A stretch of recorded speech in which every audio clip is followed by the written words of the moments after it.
Hello good morning, सुप्रभात मेरे से श्रेणियों। एमएस में आप लोग को स्वागत है। आज हम लोग फिजिक्स के खोपड़ी में छेद करने वाले हैं।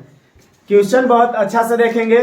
फिजिक्स के खोपड़ी में छेद करना मतलब क्वेश्चन एकदम बहुत अच्छे से कंप्लीट कर देना।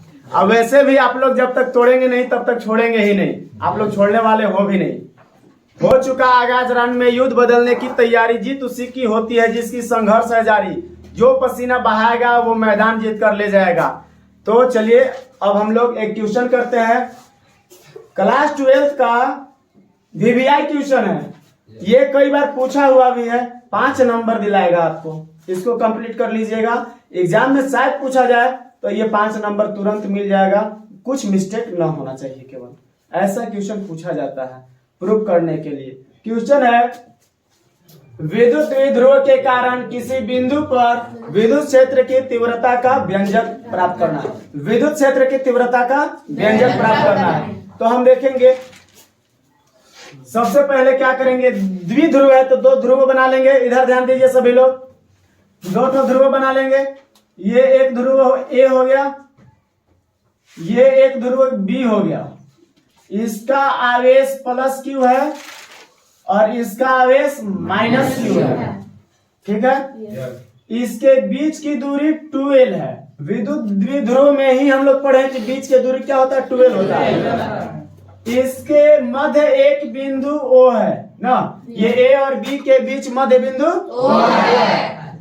अब जब कुल दूरी 2l है तो दोनों L हो जाएगा क्योंकि मध्य बिंदु है। तो यहाँ से L इतना हो जाएगा, फिर इधर से भी L इतना हो जाएगा। हो गया। अब किसी बिंदु पर, मैंने आगे कह रहा है, और एक बिंदु है वहां पे विद्युत क्षेत्र की तीव्रता हमें ज्ञात करना है। तो विद्युत द्विध्रुव तो चूंकि होता इतना ही है, आगे बढ़ा रहे हैं इसीलिए डॉट लाइन से करेंगे ना। तो यहाँ पे कोई बिंदु Q है जहाँ पे विद्युत क्षेत्र की तीव्रता हमें E ज्ञात करनी है ना। विद्युत क्षेत्र की तीव्रता अब बिंदु O से R दूरी पर स्थित है Q कहाँ स्थित है, तो बिंदु O से R दूरी पर स्थित है। तो विद्युत क्षेत्र की तीव्रता Q बिंदु पर E हमें विद्युत क्षेत्र की तीव्रता ज्ञात करना है, ठीक है। इसको आप मोहर लगा लीजिएगा, ठीक है। चलिए, जितना हम यहाँ पे द्विध्रुव के लिए फोटो बनाए हैं, जो भी लिखे हैं उसको आप माना कि कर देना है ना। माना कि A B कोई 2 बिंदु है जिस पर प्लस Q तथा माइनस Q आवेश स्थित है। प्लस Q तथा माइनस Q आवेश स्थित है, जिसके बीच की दूरी 12 है। ए बी के बीच की दूरी क्या है, 12 है। ए बी के मध्य बिंदु O है और AO की लंबाई L तथा OB की लंबाई भी L है, क्योंकि O क्या है, मध्य बिंदु है ना। O से Q दूरी पर, O से R दूरी पर बिंदु Q स्थित है। O से R दूरी पर बिंदु Q स्थित है, जहाँ पर विद्युत क्षेत्र की तीव्रता ज्ञात करनी है। कोई दिक्कत यहाँ तक समझने में? इसको लिख लेना है, माना कि दो बिंदु A तथा B है जिस पर प्लस Q तथा माइनस Q आवेश स्थित है। प्लस Q तथा माइनस Q आवेश स्थित है, माइनस Q आवेश स्थित है, जिसके बीच की दूरी 12 है। बीच की दूरी 12 है। AB के मध्य बिंदु O है, जो AB को 2 बराबर भाग में बांटती है। जो AB को 2 बराबर भाग में बांटती है। 2 बराबर भाग में बांटती है, जिससे AO की लंबाई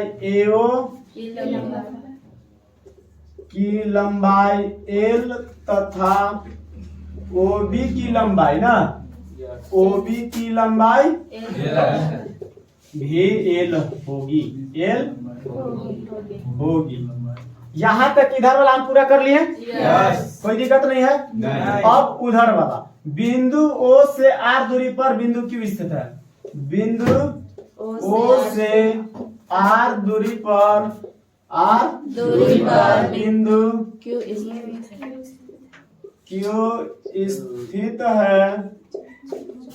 स्थित है जहाँ विद्युत क्षेत्र की तीव्रता E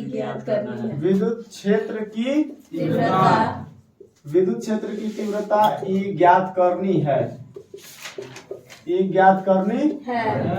यहाँ तक में किन्हीं को कोई दिक्कत ना हुआ होगा, क्या है कि जो हम इधर छापे हैं उसी को देख देख के लिख दिए हैं, कोई आपत्ति नहीं होगा। माना कि आप कोई कहे इतना बेकार, कुछ दिक्कत लगा? किताब के भाषा में कुछ हो नहीं, एकदम जैसे आप सोच सकते हो वहीं से हम सोच के लिखे हैं, कोई दिक्कत नहीं है। अब माना कि कर लिए, माना कि करने के बाद हम आधा एक बार यहाँ से यहाँ तक का विद्युत क्षेत्र की तीव्रता निकाल लेंगे, एक बार पूरे का विद्युत क्षेत्र का तीव्रता निकालेंगे और घटा देंगे ना। तो पहले लिखेंगे -Q आवेश के कारण, अब -Q आवेश के कारण विद्युत क्षेत्र की तीव्रता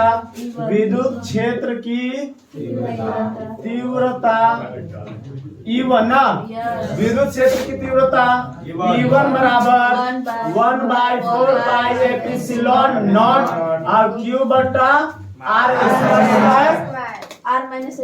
स्क्वायर होता है। अब R के जगह पर देखिए, R के जगह पर R तो पूरा ना है हो, तो हमको पूरा नहीं इधर वाला जानना है, तो पहले इधर वाला ले लेते हैं, तो इतना घटाना होगा, यानी कि R - L घटाएंगे तो ये बचेगा, तो R के जगह पर R - L और स्क्वायर पूरे के लिए। कोई दिक्कत है? समीकरण 1। उसी तरह से प्लस Q आवेश के कारण विद्युत क्षेत्र की तीव्रता E2 बराबर हो जाएगा 1/4 pi epsilon not, 1/4 pi epsilon not और Q बटा R। अब देखिए यहाँ से पूरा R हो गया और इधर वाला L हो गया, तो टोटल के लिए R + L का स्क्वायर। ये समीकरण 2। हम जानते हैं ना कि यहाँ पे E1 जो है E2 से बड़ा है, इसीलिए अगर जोड़ेंगे तो खैर कोई बड़ा छोटा कहीं से जुड़ जाएगा, लेकिन घटाने के समय बड़ा वाला पहले होना चाहिए, तब घटेगा। तो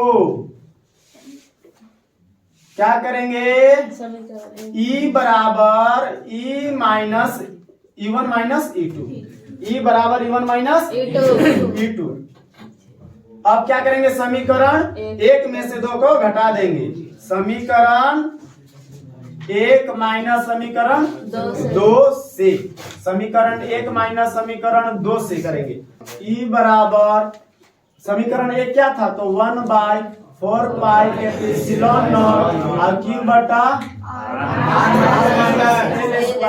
और माइनस ना, माइनस करेंगे 1/4 पाई एप्सिलॉन नॉट, बोलना है ना, एप्सिलॉन नॉट इंटू Q बटा R + L स्क्वायर हो गया। अब यहाँ पे Q बटा 4 पाई एप्सिलॉन नॉट, Q बटा 4 पाई एप्सिलॉन नॉट क्या कर लेंगे? दोनों में है तो दोनों में से खींच लेंगे, तो E बराबर हो जाएगा Q बटा 4 पाई एप्सिलॉन नॉट कॉमन ले लिए, तो क्या बच जाएगा? यहाँ से 1 बटा R - L स्क्वायर बच जाएगा, R - L स्क्वायर। और यहाँ पे क्या बच जाएगा? 1 बटा R + L स्क्वायर। यहाँ तक में किन्हीं को कोई दिक्कत नहीं है, बीच में माइनस है, वही माइनस यहाँ भी है। अब ध्यान दीजिएगा, नीचे भिन्न के जोड़ घटाव जो भी है, तो यहाँ भिन्न का घटाव हो जाएगा ना, तो E बराबर Q बटा 4 पाई एप्सिलॉन नॉट, और एलसीएम में क्या होगा? जो है वही रहेगा, क्या है कि दोनों अलग अलग चीज है, तो दोनों को साथ में लिख दे रहे हैं। एलसीएम में किन्हीं को ऐसा कोई दिक्कत ना लगता है, दोनों अलग अलग चीजें। जैसे कि 4 और 5 के एलसीएम लेना है ना, 4 और 5 के एलसीएम लेना है, तो आप एलसीएम 4 × 5 = 20 लिख देते हैं। यहाँ का ये है 2 × 4 = 8 है, क्या लिख दियो? नहीं ना, ये अल्फाबेटिकल कुछ है तो उसको हम नहीं लिख सकते, जैसे इसको 4 into 5 भी लिख सकते हैं, क्या दिक्कत है? वैसे ही ना इसको भी लिख दिया दोनों को। 4 5 आखिर 20 में होगा, ये नहीं होने लायक है इसलिए उसको वैसे ही छोड़ दिए। तो अगर तोड़ देंगे तो और ज्यादा वो डिफिकल्ट हो जाएगा ना। अब इसको से यहाँ पे भाग देंगे तो ही खत्म हो जाएगा, ये बचेगा। यानी अब 1 से गुणा करेंगे तो उतना ही, यानी कि r प्लस l का स्क्वायर। यहाँ से भाग देंगे तो ही खत्म हो जाएगा, ये बचेगा तो r माइनस l स्क्वायर। अब e बराबर q बटा 4 पाई एप्सिलॉन नॉट। यहाँ पे देखिए a प्लस b का whole square, a minus b का whole square. a plus b का होल स्क्वायर बराबर होता है a square plus 2ab plus b square. a square plus 2ab plus b square और माइनस कोष्ट में रखेंगे, क्या है कि माइनस है तो माइनस फिर अंदर सब में गुना होगा ना, तो a square minus 2ab plus b square. नीचे वाले को हम ऐसे ही छोड़ देते हैं r माइनस एल। यहाँ पे देखिए एक सूत्र होता है a plus B into A minus B. एक सूत्र जानते होंगे कि a प्लस बी या a माइनस बी सूत्र में लिखिए, कोई दिक्कत नहीं है। a minus B into A plus B बराबर होता है a square plus b square a square minus B square. a minus B into A plus B बराबर a square minus B square. माना कि स्क्वायर नहीं है, मान लीजिए स्क्वायर नहीं है, तब तो इतना लिखाएगा ना हो a square minus B square, यानी कि a कहें तो r स्क्वायर, अब भी कहते l स्क्वायर, तो इसको हम क्या लिख सकते हैं a square minus B square यानी r square minus l square लिख सकते हैं। अब याद करते हैं जेकरा भुलाए थे ओकरा याद कर दिए ना, अब कोई दिक्कत नहीं है। E बराबर Q बटा 4 पाई एप्सिलॉन नॉट।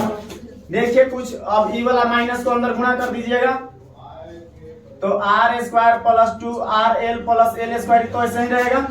माइनस गुणा करिएगा अंदर माइनस r स्क्वायर माइनस और माइनस प्लस 2rl और माइनस और प्लस माइनस l स्क्वायर हो गया। अब नीचे में क्या हो जाएगा, देखिए ये r स्क्वायर है, ये l स्क्वायर है, और जैसे है वैसे ही रहने दीजिए का स्क्वायर। अब ऊपर देखिए कुछ कटेगा क्या, एल स्क्वायर माइनस में एल स्क्वायर प्लस में, इसके बाद आर स्क्वायर माइनस में आर स्क्वायर प्लस में हो गया। अब कोई नहीं कटेगा, चलिए इधर आ जाते हैं। ई बराबर क्यू बटा 4 पाई एप्सिलॉन नॉट और क्या बच गया है 2rl और 2rl यानी कि 4rl बटा नीचे क्या है r square minus l square का होल स्क्वायर, ये बच गया है। अब देखिए मान लेते हैं कि l बराबर क्या चीज जीरो लेट, l स्क्वायर बराबर 0 ना, तो क्या हो जाएगा e बराबर q बटा 4 पाई एप्सिलॉन नॉट और यहाँ पे हो जाएगा 4rl बटा r स्क्वायर माइनस l के जगह पर 0।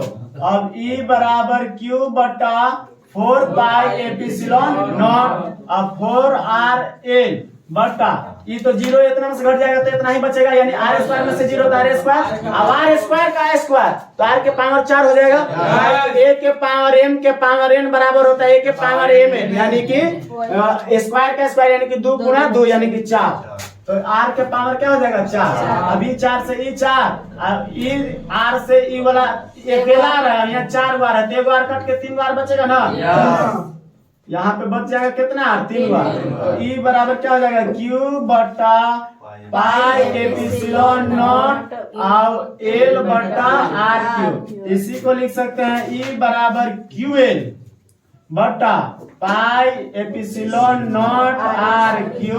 ये हो गया तो विद्युत द्विध्रुव के कारण किसी बिंदु पर यानी कि बाह्य किसी बिंदु पर विद्युत क्षेत्र की तीव्रता का ये अगर आप लोग को कंप्लीट रहेगा तो 5 नंबर आसानी से ले लीजिएगा। हमको समझाने में भले इतना देर लगा लेकिन आपको बनाने में 2-4 बार बना लीजिएगा, तो अगर 5 मिनट में नहीं बन जाए तो फिर क्यों, बन जाएगा कि नहीं बन जाएगा? Yes. कोई दिक्कत है आप लोग को? नहीं। बस रिवीजन का कमी, घर पे रिवीजन करिएगा। कोई दिक्कत? नहीं।